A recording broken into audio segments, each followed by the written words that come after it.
Hola mis amigos y amigas de este su programa Mientras el Mundo Gira. Para mí es un inmenso placer una vez más estar aquí con ustedes.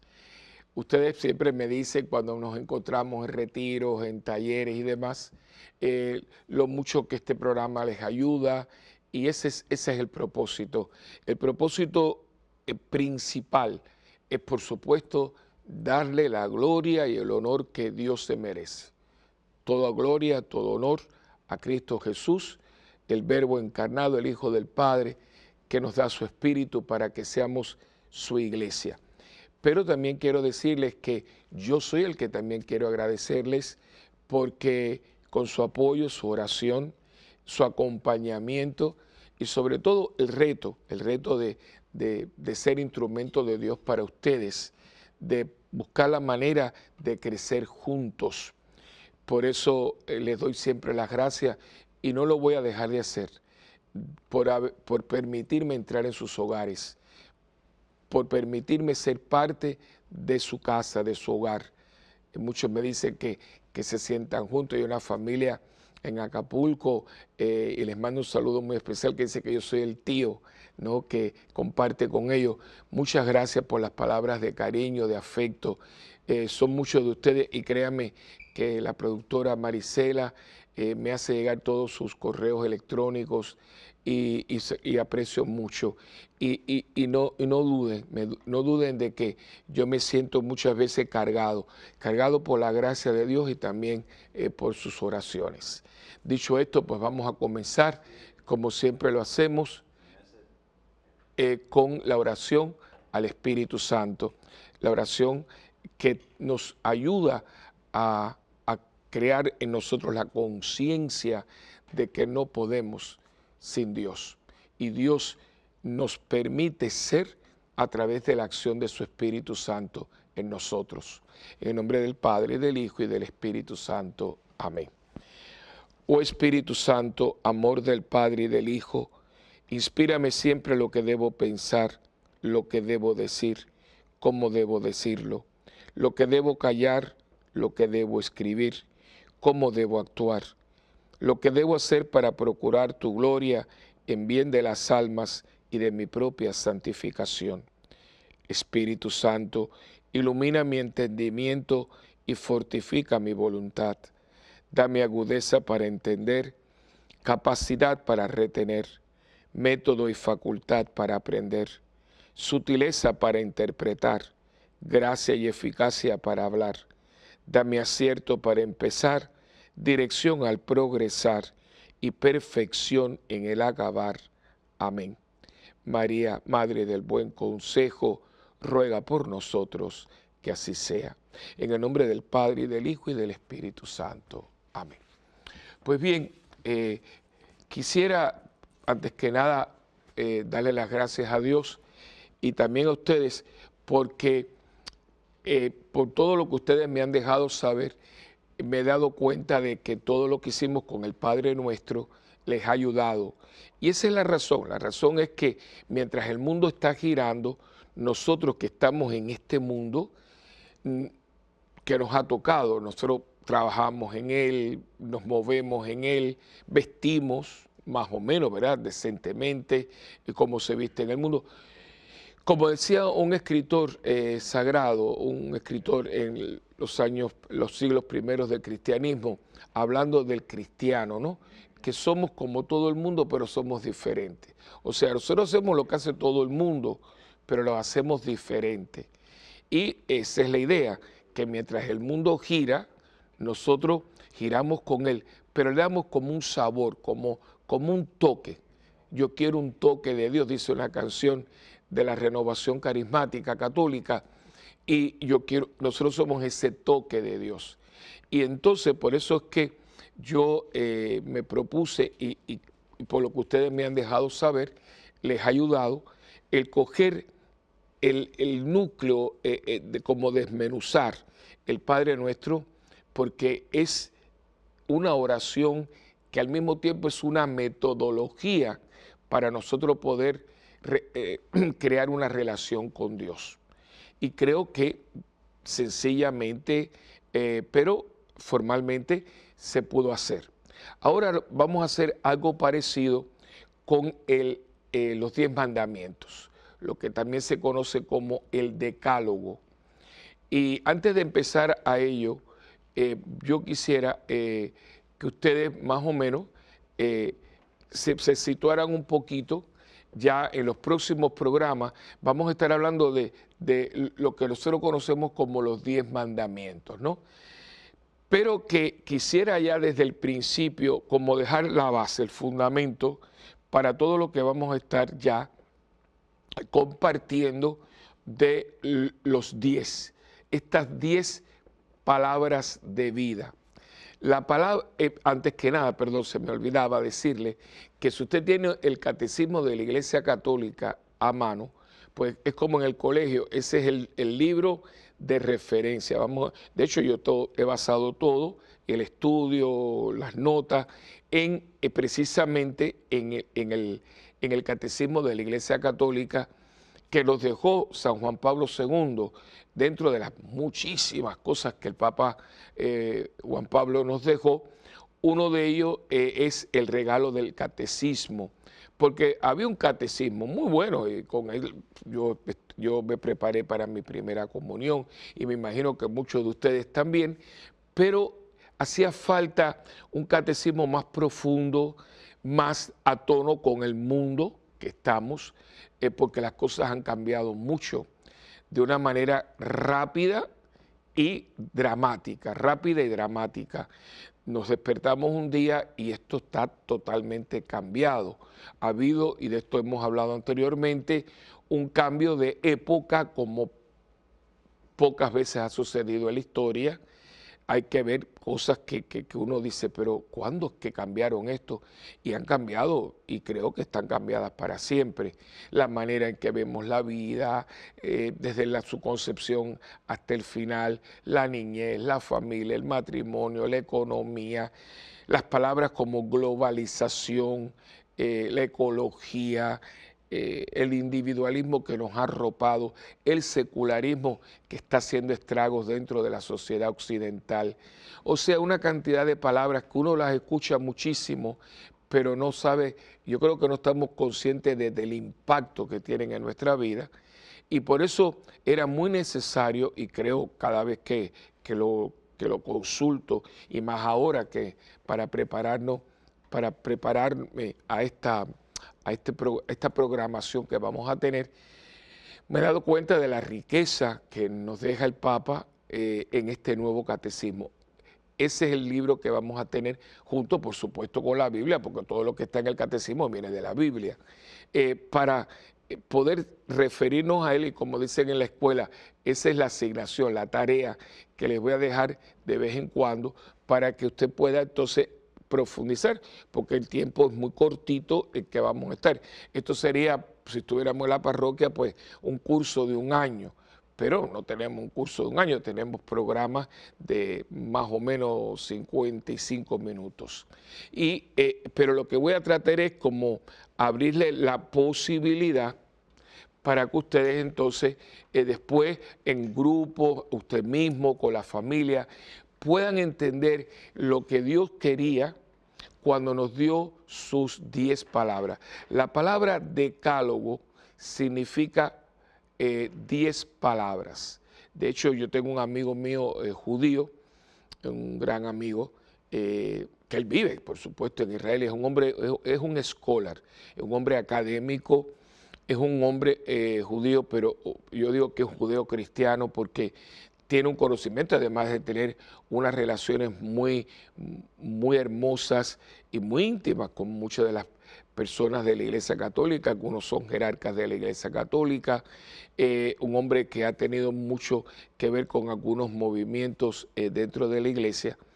Y una vez hablando, porque hablamos mucho, yo cuando llevo los grupos a Tierra Santa, pues siempre voy con él, ya es una tradición. Y él me hablaba una vez hace mucho tiempo que decía, la gente habla de los 10 mandamientos, son 10 palabras, y vamos a estar haciendo referencia de eso, que más que frases, mandamientos, son 10 palabras de vida que Dios anuncia a su pueblo para crear con ellos una relación. Y quisiera en este primer programa hablar de eso, del decálogo como programa de vida. Fíjense que primero se da la manifestación de Dios y después vienen los mandamientos. O sea, desgraciadamente no es culpa de nadie, sino fue una manera de hacer las cosas. Muchas veces uno se aprendía los mandamientos como si fueran reglas. De acuerdo, nosotros los varones teníamos a veces el pantalón fuera corto o largo y teníamos era un librito y nos lo metíamos en el bolsillo de atrás y era taca, taca, taca, taca, uno se los aprendía de memoria y si uno los recitaba ya uno más o menos con el acto de contrición, el credo, el Padre Nuestro, el Ave María y el Gloria, uno estaba preparado para hacer la primera comunión. Y fueron preparaciones muy acertadas para un mundo muy diferente y mucha gente con eso comenzó y desarrolló una vida cristiana muy productiva. Pero ya hoy no como que no es suficiente porque hoy a nosotros se nos está cuestionando la fe.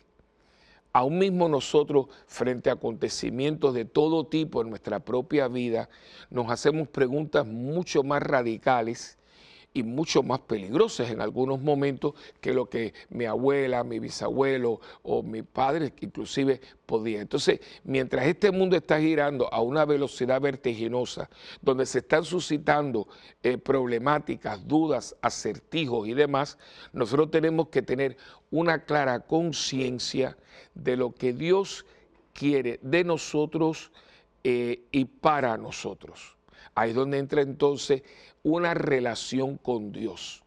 Y esto es un caballo de batalla que yo tengo siempre, primeramente conmigo mismo y segundo con mi comunidad, la que Dios me ha encomendado por el momento, porque hay una preocupación y la preocupación es que muchas veces, y eso es lo que el mundo de hoy no tanto como que resiente, sino como que no entiende la dicotomía, esa dicotomía como de lo humano y lo religioso, como que nos ven a nosotros hablando bonito, toda una doctrina hermosa, cosas que nosotros hacemos dentro de un contexto y un ritual religioso, pero que entonces de pronto nosotros hacemos como un corte y vamos al mundo y que somos como otras personas, no que como otras personas en el sentido positivo, sino que somos iguales, chismeamos, mentimos mentiras, hacemos, entonces como que no se entiende. Y yo no creo que sea tanto que seamos gente mala o que seamos hipócritas, no es mi experiencia. Lo que creo es que como que no se ha llevado esto a través de toda la dinámica de una relación con alguien. De hecho, hace muchos años yo saqué en la parroquia un sticker, una calcomanía, que se la regalo para el que lo quiera tener en su parroquia o en su comunidad. Era muy bonita y decía, se puso en los carros, se vendió eso como pan caliente porque la gente le impactó. Y era, yo creo en alguien, no en algo, Jesucristo. Y mucha gente como que se impactaba, porque la gente inclusive te dice, hay que creer en algo. No, en algo no, porque ese algo así abstracto, que no tiene injerencia, no tiene corporeidad. En un momento dado, cuando vienen estos problemas, como el cáncer, ese que está acabando con el mundo, sale por donde quiera, ataca a cualquiera, tiene unas modalidades impresionantes, lo mismo un niño que un viejito, que una persona joven, que fuma, que no fuma.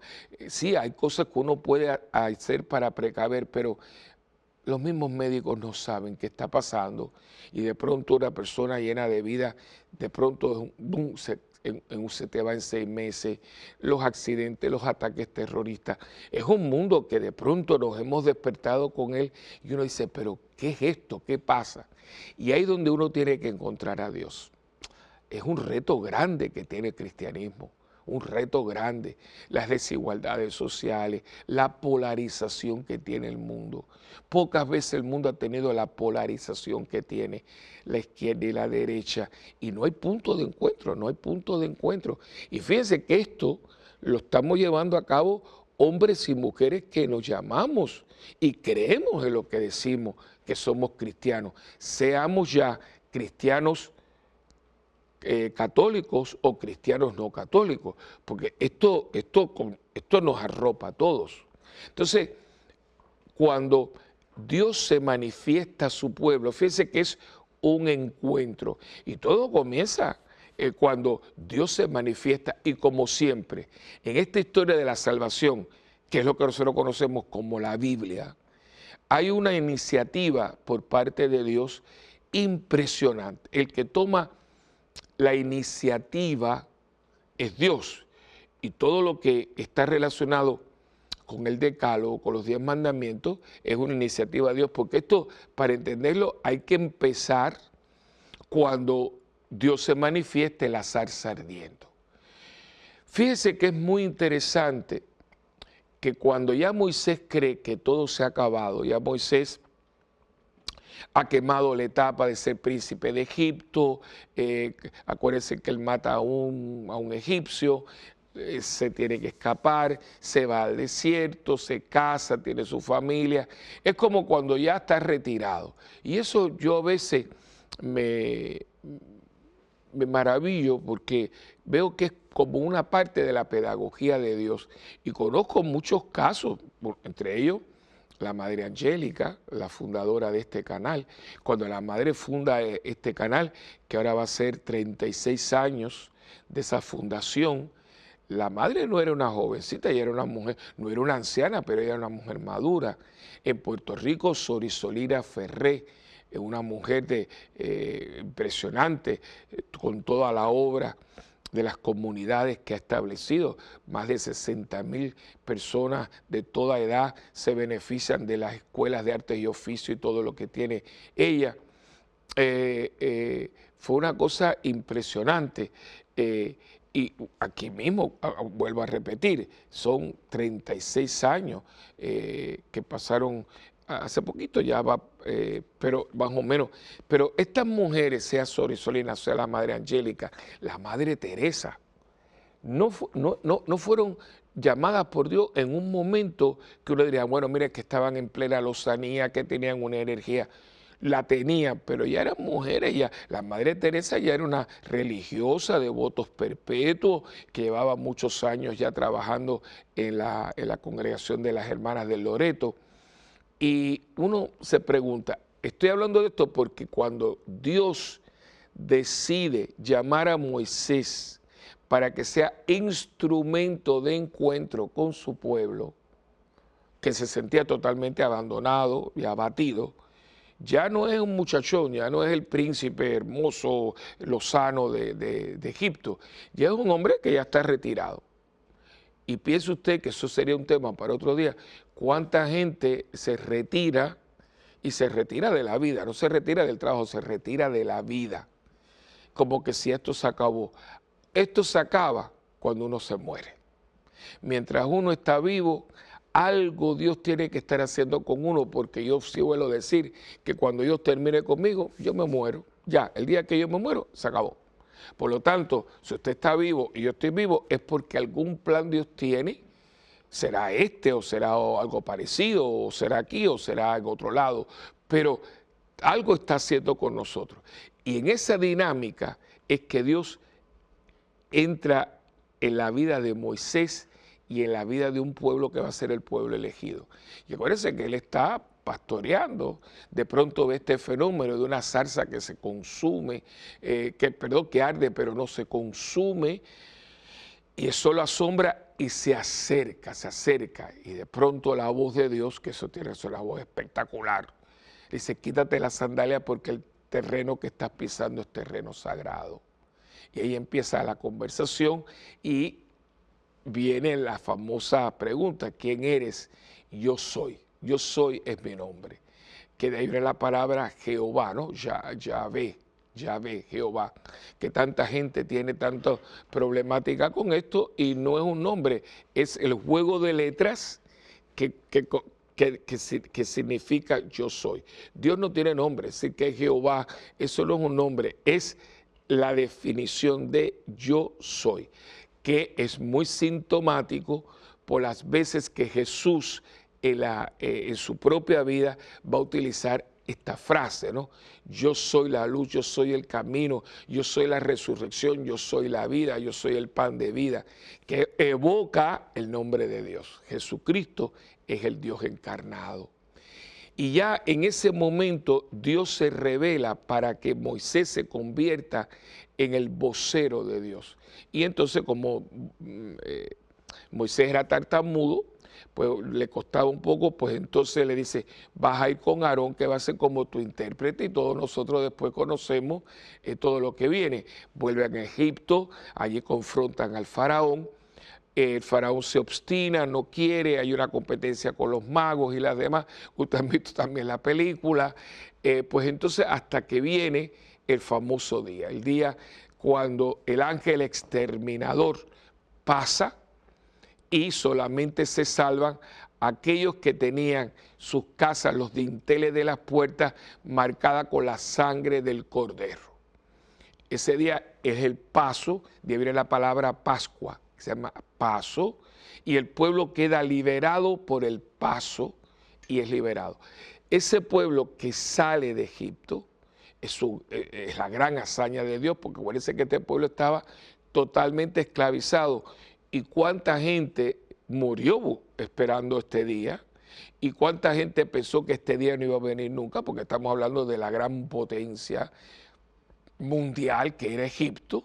De ahí no salía nadie, era los que tenían, como dice el refrán, el sartén por la mano, y de pronto viene este acontecimiento, un acontecimiento que es totalmente inesperado y sobrenatural, porque es este hombre que me imagino a Moisés, un hombre muy sencillo, con su ropa de pastor, en esta corte esplendorosa que era la corte de Egipto, frente al faraón, que era un semidios, y de pronto este hombre deja salir a mi pueblo, toda esta contienda que ustedes bastante bien conocen.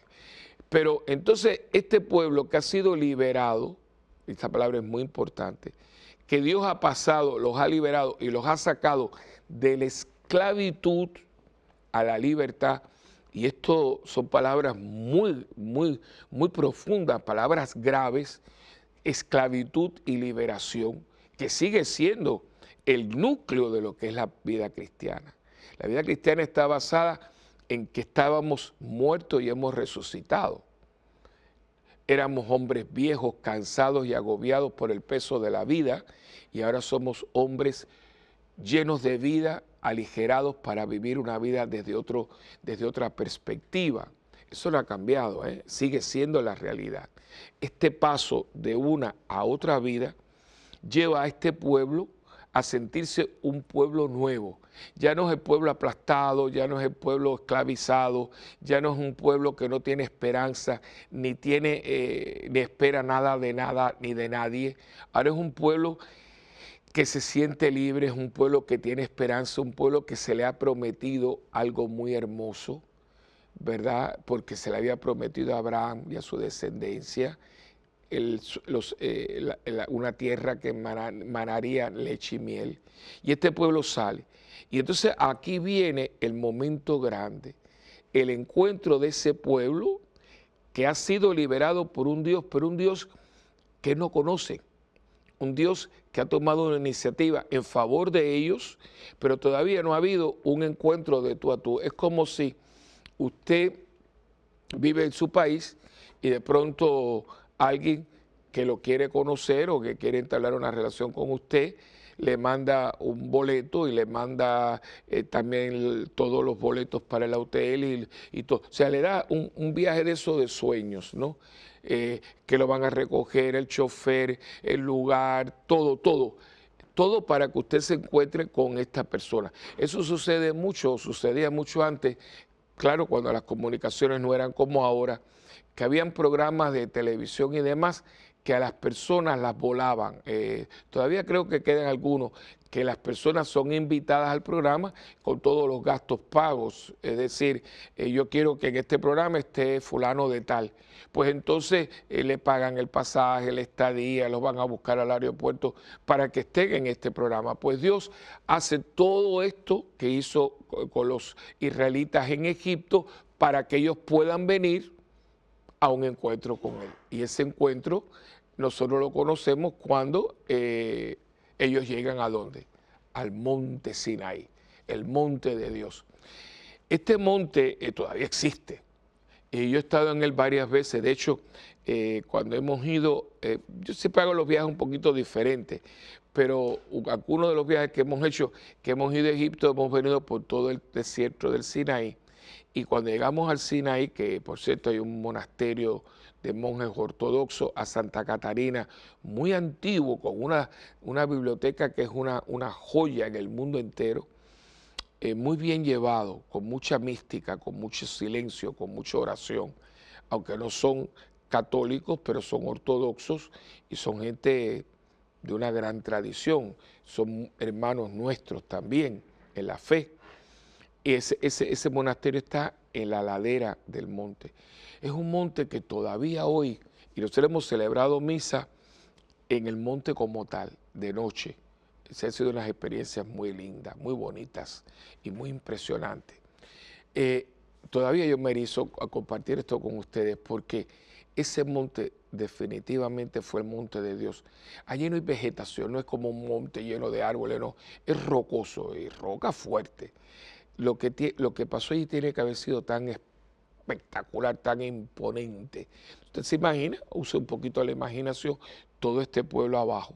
Ahora, allí hay como una ciudad pequeñita, pero en aquel momento allí no hay nada, absolutamente nada. Entonces, usted ve este pueblo, que es un pueblo numeroso, todas las tiendas, y Moisés que sube al monte a hablar con Dios, y va a estar días. Y dice que la gloria de Dios desciende y que el monte prácticamente ardía, había humo, se humeaba el monte, la presencia de Dios, ¿no? Y desde esa presencia de Dios, Dios se comunica con Moisés, y le propone al pueblo a través de Moisés un proyecto. Este es mi proyecto de vida para ustedes. Si ustedes lo aceptan, yo me comprometo a ser su Dios y yo me comprometo a tenerlos como mi pueblo. Ahí es donde viene entonces la manifestación de Dios como alianza, como yo me comprometo de aquí para allá de hacerlos míos. Y yo me prometo, si ustedes me aceptan, ser de ustedes. Eso es lo que se conoce como la alianza. Y ahí esa palabra tiene un significado muy diferente para nosotros como cristianos, como judeos cristianos. Somos judeos cristianos, venimos de una tradición judía, nuestro Señor es judío, nuestra madre es judía, los apóstoles fueron judíos, y todo el plan del cual nosotros venimos viene del pueblo elegido por Dios, que ahora no solamente un pueblo nacional, una nación, sino ahora es la nación de Dios, que es de todos los hombres y mujeres de buena voluntad que han aceptado a Jesucristo como su Señor y Salvador. Esto es impresionante. Pero fíjense que lo que quiero hacer y dejar muy claro es que todo esto parte de una aceptación de alianza. Y antes de ir al pequeñito receso que tenemos en el programa, quiero dejarlos con eso. Todo esto parte de una alianza, pero hablaremos de ello cuando vengamos de este breve receso en tu programa de siempre, Mientras el Mundo Gira.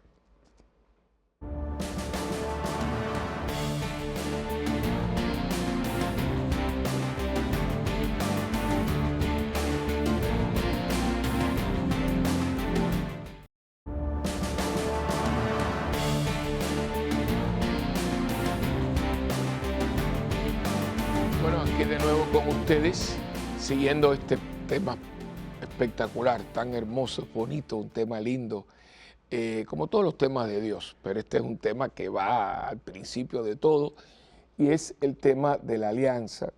Y dentro de la alianza el decálogo. La alianza y el decálogo están unidos porque el decálogo, los 10 mandamientos, la palabra decálogo significa 10 palabras. Literalmente, la palabra decálogo significa 10 palabras, no 10 mandamientos, son 10 palabras, que en la religión judía son 10 palabras de vida, porque son la vida nueva, la vida que Dios ofrece, y que cuando uno los hace suyo, tiene en uno la vida de Dios. Pues todo este trato, esta alianza, va a sellarse con sangre. Toda la sangre siempre ha significado vida, por eso cuando uno quiere dar vida, uno da sangre. Entonces se va a sellar con la sangre de un cordero. Fíjense que ya al principio de la Biblia tenemos la sangre del cordero para sellar la alianza. Y la nueva y definitiva alianza se va a sellar con la sangre de Cristo, el Cordero de Dios que quita el pecado del mundo. Fíjense que, hermano, qué hermosa es nuestra fe, pero hay que estudiarla. Hay que tomarse el tiempo, este que usted se está tomando, para nosotros ir viendo este tejido, este engranaje que Dios tiene con nosotros. Y yo tengo en esta ocasión 3 textos para ustedes. Hay muchísimos. Por eso, como ustedes se dan cuenta, yo tengo aquí conmigo el Catecismo de la Iglesia Católica, la nueva edición conforme al texto latino oficial del 1997. Y ahí que tengo a Mateo, capítulo 22, versículos del 37 al 40, el libro del Deuteronomio, que es capítulo 6, versículo 5, y el libro del Levítico, capítulo 19, versículo 18. Son uno de los muchos. También tenemos, ¿verdad?, el famoso encuentro del joven rico con Cristo, que Cristo le dice, bueno, pues si quieres ser perfecto, vende lo que tiene y dáselo a los pobres. Pero ya le había dicho, si verdaderamente, ¿qué tienes que hacer? Pues cumple los mandamientos, que él dice, yo los cumplo, ¿no? Pero, o sea, que tenemos que tener eso en cuenta. Dicho esto, entonces, dice el decálogo, la Sagrada Escritura, que son las 10 palabras que Dios revela a su pueblo en la montaña santa. Le acabo de hablar de esto. Y las escribió con su dedo. Éxodo 31, 18, a diferencia de los otros preceptos escritos por Moisés. Deuteronomio 31, 9, 24. Constituyen palabras de Dios en un sentido eminente. Son transmitidas en los libros del Éxodo y del Deuteronomio. Ya en el Antiguo Testamento, los libros santos hablan de las 10 palabras. Y lo tenemos en Oseas capítulo 4, versículo 2, en Jeremías capítulo 7, versículo 9, en Ezequiel capítulo 18, versículo del 5 al 9, pero en su pleno sentido será revelado en la nueva alianza en Jesucristo.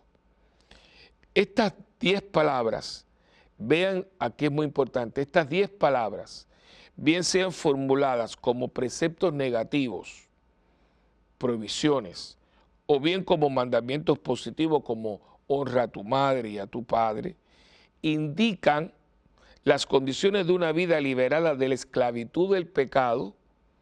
El decálogo es un camino de vida. Y aquí es donde yo quisiera, ¿verdad?, centrarme en este programa de hoy, como prólogo a todos los demás que vamos a estar examinando uno por uno. El decálogo es un camino de vida, es darle a Dios la posibilidad de actuar en nosotros y nosotros, a través de eso que Dios va a hacer en nosotros, nosotros hacernos de Dios. Muchas veces, y esto ha sucedido mucho y nos pasa, nosotros hemos querido, y con muy buena fe, fíjense que es raro que uno haga las cosas, a no ser que sea una persona mala, pero yo la verdad, gracias a Dios, me he encontrado algunas, pero la verdad que son poquitas. Lo que muchas veces es error, el orgullo de nosotros, es que no queremos dar nuestro brazo a torcer y demás. Pero uno se da cuenta, y por la experiencia que hemos tenido, especialmente los sacerdotes y los catequistas, que muchas veces nosotros hemos tratado de enseñar moral, y la moral, pues la moral nuestra es parte de los 10 mandamientos. O sea, toda la doctrina de la iglesia, pues, parte de estos 10, de estas 10 palabras de vida con las que Dios hace alianza con su pueblo. Yo lo dije anteriormente, antes de ir al receso. Si ustedes hacen esto, yo me comprometo con ustedes. O sea, y ustedes van a ser mi pueblo y yo seré su Dios. Y esto va a ser el pacto y como Dios no se retracta, Israel muchas veces, como nosotros, muchas veces se va a echar para atrás, va a titubear, se va a ir, pero Dios no se va, Dios no se quita. Ahora en Puerto Rico, a raíz de todo lo que, nuestro problema económico y demás, hay una firma de, no es fábrica, es una dealer, una agencia, la agencia de coches, de automóviles, que ha buscado una frase que dice, no te quites, ¿no? Frase muy, muy simpática, pero muy, muy acertada. Y Dios no se quita con su pueblo, Dios no se va. Israel podrá hacer todo lo infiel que quiere. Israel va a ser, el pueblo de Dios va a ser todo, muchas veces inconstante, pero Dios nunca se va a retractar de lo que Él dijo. Ustedes son mi pueblo y yo voy a estar siempre ahí. Les voy a reprender, los voy a castigar por las cosas que han hecho, pero yo no me voy a quitar de ser su Dios. Dios nunca deja de ser Dios. Yo puedo renunciar a Dios, yo puedo, perdone la expresión, escupirle a Dios en la cara, pero Dios lo que va a hacer es esto, mire, y me va a dar un beso, porque Dios no puede dejar de ser quien es. Y Dios, la esencia de Dios es amor, y el amor no se quita. La falta de amor en nosotros, los amores desviados de nosotros, los amores inconstantes de nosotros, los amores superficiales de nosotros nos hacen ser inconstantes, pero como Dios es amor puro, Dios no se quita y Dios nunca deja de ser Dios. Por lo tanto, al hacerse el pacto y al sellarse con sangre, ya hay un pacto, ya hay una alianza, que es, y aquí hago un paréntesis, lo que los esposos, cuando los novios se esposan en el sacramento, es lo que hacen es una alianza. Y por eso que San Pablo utiliza la unión del hombre y la mujer en el sacramento del matrimonio para evocar la alianza que Dios hizo con su pueblo. De hecho, los anillos estos que yo tengo puesto, el mío, la religiosa, y lo que los matrimonios utilizan, se llaman alianzas. En algunos países no son anillos, en algunos sí, que se llaman anillos de boda, pero en algunos países se llaman alianzas, especialmente estos que no tienen pedrería ni nada, sino son dos aros, y esto es la alianza. La alianza, fíjense que los anillos se ponen después de que los cónyuges, los novios, hacen su intercambio de votos. O sea, yo, fulano de tal, te quiero a ti, fulana de tal, como mi esposa, y prometo serte fiel en las alegrías y en las penas, en la salud y en la enfermedad, todos los días de mi vida. Fíjense que eso es una promesa que usted está haciendo. Usted se está comprometiendo y usted se compromete con todo. Primeramente, no hay tiempo, todo el tiempo que sea. Segundo, y se definen. Primera, es muy interesante cuando uno dice, y no es yo Pepito y tú Cuquita, no, yo fulano de tal, te quiero a ti, fulana de tal, y tú explicas cómo. No es como mi amante, como mi compañera, como mi criada, no, como mi esposa. Y te prometo, usted hace una promesa, yo te prometo serte fiel, y ahí no, entonces todo lo que viene no es que yo te dejo, que esto que si yo me cansé, que yo no te amo más, que no eres tú, que soy yo, toda esa verborrea que tiene la gente hoy en día. No, la fidelidad es fidelidad. Y entonces explico cómo va a ser esa fidelidad en las alegrías, en las penas, en la salud y la enfermedad. Y después pongo tiempo. todos los días de mi vida. ¿De dónde sale todo esto? Ahora vamos entonces al libro del Éxodo. Si ustedes se comprometen a vivir de la manera esta, ¿cuál es la manera esta? Las 10 palabras de vida. Yo me comprometo con ustedes a ser su Dios y yo los tomaré a ustedes como mi pueblo. Fíjense todo lo que estamos hablando de aquí, ¿eh? Esto es mucho más de aprenderse 10 mandamientos, amar a Dios sobre todas las cosas, no matar, no, es entrar en un misterio de una relación que a medida que yo voy profundizando y viviendo todas estas palabras de vida, yo cada día crezco más y entro más en unión con Dios, siendo más de Dios, siendo más pueblo de Dios. Ahí entra entonces la alianza y el decálogo. La alianza se lleva a cabo a través de las 10 palabras de vida. Dios me propone 10 palabras de vida, lo que nosotros también conocemos como los 10 mandamientos, para ser yo y comprometerme y ser el pueblo de Dios. Eso es lo que vamos a estar haciendo en los próximos programas.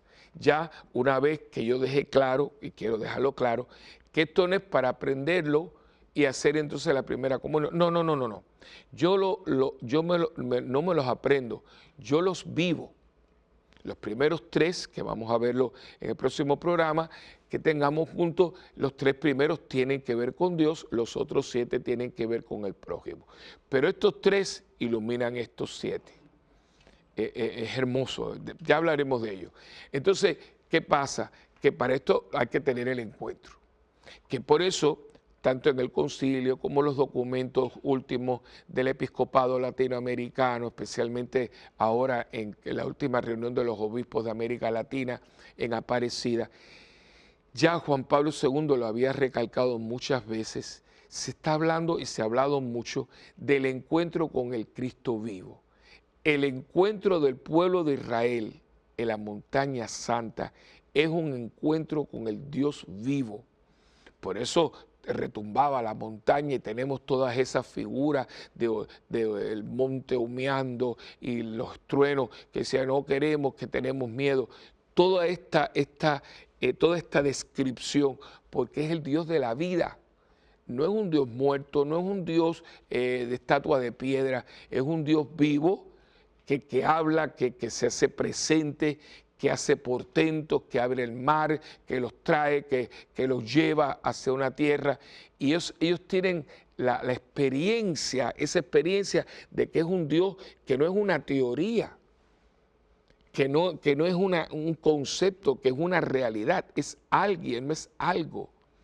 Y esa es la gran preocupación que a veces yo tengo como pastor, que muchas veces nosotros hemos moralizado, y no me malentienda, hay que predicar, hay que explicar, pero es que la moral cristiana viene después del encuentro. Por eso es que su hijo muchas veces no quiere ir a misa, no quiere hacer esto, o toman unas conductas que muchas veces son inmorales, no son morales, según la moral cristiana. ¿Y por qué? No son malos estos muchachos. Yo que tengo todavía tanto que ver con los jóvenes y demás, estudiando, rezando, porque me preocupa, este momento no es fácil, ni para usted como padre, ni abuelo, ni tío, ni para nosotros como pastores de almas, ¿no? Padres y pastores.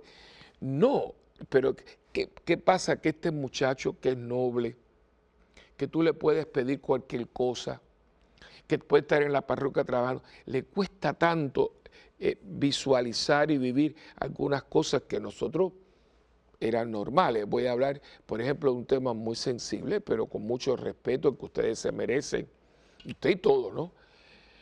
Antiguamente, en el tiempo mío, todas las muchachas eran señoritas, o sea, eso era impensable que una muchacha tuviera relaciones y demás. Hoy esto es algo que desgraciadamente no es un valor.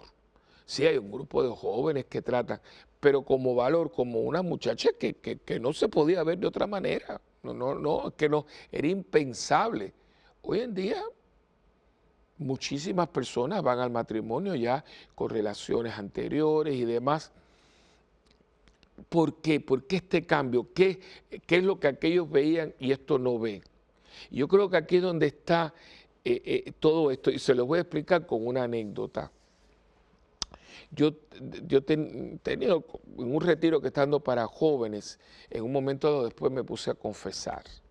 Y viene este muchacho, un muchachón de 22 o 23 años, y me dijo, padre, me ha gustado mucho el retiro, me ha impactado y todo, pero lo que yo no entiendo, ¿verdad? Y con mucha sinceridad, porque si no, no me lo hubiera dicho, ¿no? Me dice, es que mire, yo me voy a casar dentro de, eran 5 o 6 meses. Yo no veo por qué yo no puedo tener relaciones ahora con mi novia cuando ya nosotros tenemos todo, nosotros nos casamos dentro de 6 meses. Y dije, mira, yo entiendo lo que tú me estás proponiendo. Yo nada más que te quiero hacer una pregunta para poder entonces lubricar sobre todo esto. ¿Tú crees en Jesucristo? Dice, sí, yo creo en Jesucristo. ¿Cómo qué? No como Dios. El muchacho había ido a una escuela católica y había sido un muchacho bien formal. Había tomado las cosas en serio, no era un loquito. Y empezamos a hablar. Y yo lo cogí como de la mano, o sea, figurativamente.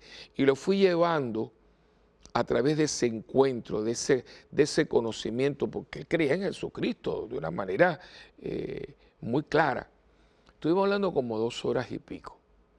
Cuando nosotros terminamos, me dijo, usted tiene, padre, en mí la palabra que de ahora hasta el día que yo me case, yo no vuelvo a tocar a mi novia. Ahora yo entiendo.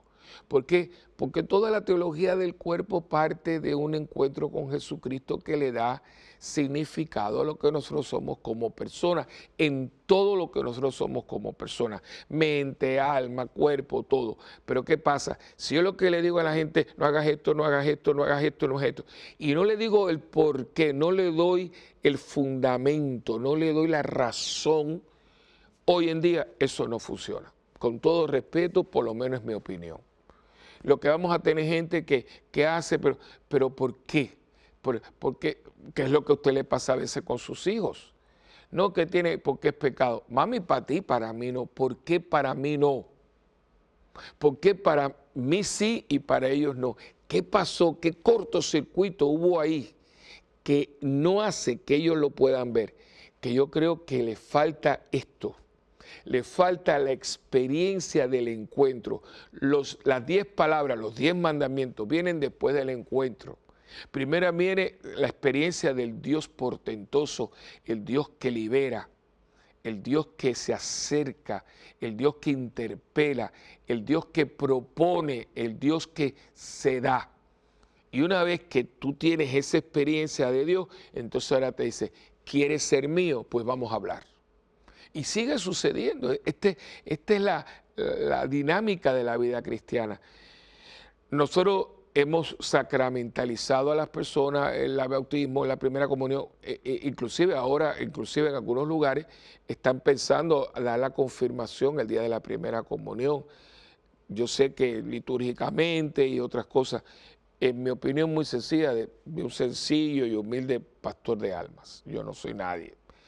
Pero por mi experiencia pastoral, darle la confirmación a un niño a los 7, 8 años, si tenemos problemas con la cuestión de la primera comunión, porque muchos de esos niñitos no están todavía maduros para ello y no tienen un hogar donde los puedan seguir llevando de la mano para una formación y una profundización y una maduración en la fe, darle la confirmación.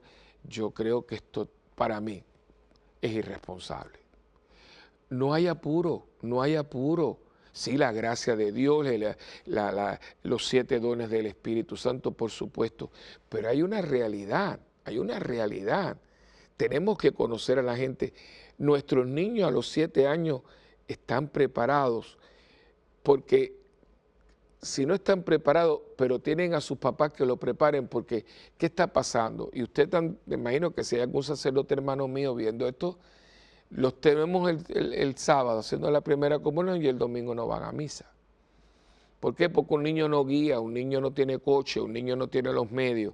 Y entonces si los padres no están comprometidos y no es un hogar cristiano, es solamente una ceremonia, un acto social religioso, que pasa, como decía el el poeta, pasarás por mi vida sin saber qué pasaste. Entonces, ¿qué está pasando? Que tenemos miles de millones de gente bautizadas con su primera comunión, con su confirmación. ¿Dónde están? Ahí están las estadísticas, cuánta gente está yendo a la iglesia los domingos y no solamente yendo a... ¿Qué es iglesia? ¿Qué es iglesia? Nuestra iglesia no es una iglesia de ritualismo. Nos expresamos y nuestro idioma, en nuestra relación con Dios se expresa a través de la liturgia, por supuesto, pero es vivencial, es una vida. ¿Dónde está esa unión de religión con vida y vida que se hace religión? Yo no creo que tenemos que buscar que la gente tenga la experiencia de Dios. Eso es impresionante. Y que entonces la parroquia alimente esa experiencia de Dios, que es donde viene la comunión, la participación de la parroquia con los movimientos apostólicos. Los movimientos apostólicos no son parroquia, pero la parroquia se alimenta de los movimientos apostólicos. Usted va a un cursillo de cristiandad, a un cualquier retiro de impacto, a jornada de acción católica, a un seminario de vida en el Espíritu, ahora retiros de Maús, a un Juan 23, a un Damasco, movimiento de jóvenes de Damasco. Y usted tiene ese retiro donde hay impacto y donde a través de una serie de factores usted tiene una experiencia con Dios, tiene un encuentro con el Dios vivo. Pero después, y el lunes y el martes y la semana que viene, entonces es donde entra la parroquia, como comunidad de vida. La parroquia no puede ser un lugar solamente de sacramentos, sino los sacramentos son parte de esa comunidad de vida donde yo desarrollo, me formo y expreso y comparto mi experiencia de Dios a través de la vida cristiana que se desarrolla y se alimenta en la parroquia. Entonces vemos que todo el engranaje de una diócesis va funcionando así. Y todo el mundo, fíjese que aquí no hay competencia, no hay boberías de esa de celo, no. Si todo el mundo se complementa, ¿para qué? Para hacer la iglesia de Jesucristo, que es la iglesia que sale del costado de Cristo y que Cristo ha hecho que sea Él en el tiempo y en la historia. Esto, hermano, es sencillísimo, pero es hermosísimo y muy profundo. Y para que entonces los 10 mandamientos, esas 10 palabras de vida con las que Dios se compromete con su pueblo, hace una alianza, tienen que ser vivenciales. No es aprendérnoslos, es vivirlos como mi expresión de alianza con Dios. Creo que esto hace todo un mundo de diferencia. No es lo mismo que yo me sepa una cosa de memoria, que yo vea eso como una expresión de mi amor a Dios. Decía Santa Teresita del Niño Jesús, amor con amor se paga. Y porque amo a Dios, vivo de esta manera. Es mi respuesta. Mi mamá, bendito sea Dios y que Dios me la tenga en la gloria. Cuando a veces uno sabe como uno es de muchacho, que uno se demora en las cosas y bueno, sabe cómo somos los muchachos y demás. Y mami era muy gallega, muy simpática. Y entonces yo a veces no hacía lo que tenía que hacer, sacar la basura y demás. Entonces después yo venía, como uno sabe, a darla a pasar para la manito y la cosa, y me decía, menos besos y más obras. Bueno, pues yo cojo eso de Elena Moredo y le digo a ustedes, no es sabernos las cosas de memoria, es vivirlas. Porque cuando Dios se manifiesta en el monte Sinaí a su pueblo, no era para que lo conocieran, sino para que vivieran con Él y para Él. Y eso se conoce para hacerse. Y creo que es tan importante que podamos nosotros darle ese toque a estos 10 mandamientos para que nuestros niños, nuestros jóvenes, nosotros mismos, podamos ver todas estas palabras de vida como lo que son, que salen de la boca de Dios, para que el hombre se pueda acercar a Dios y decirle, porque yo te amo, yo quiero vivir así porque tú vives para mí. No me mueve mi Dios para quererte, el cielo que me tienes prometido, ni el infierno tan temido para poder dejar de eso, por eso de quererte. Espero que este prólogo nos ayude a nosotros a más o menos ya a entender un poquito por dónde vamos a ir y no deje de escribirnos a mundogira@ewtn.com. Acuérdense de tener de ahora en adelante su catecismo a mano, porque vamos a estar utilizándolo para poder seguir con esta secuencia de programas que tienen que ver todos con la alianza de Dios a través de sus 10 palabras de vida. Que Dios me los bendiga y recuerden, por favor, recen por mí, yo lo hago por ustedes y juntos lo hacemos por el mundo. Que Dios me los bendiga y hasta la próxima en su programa de siempre, Mientras el Mundo Gira.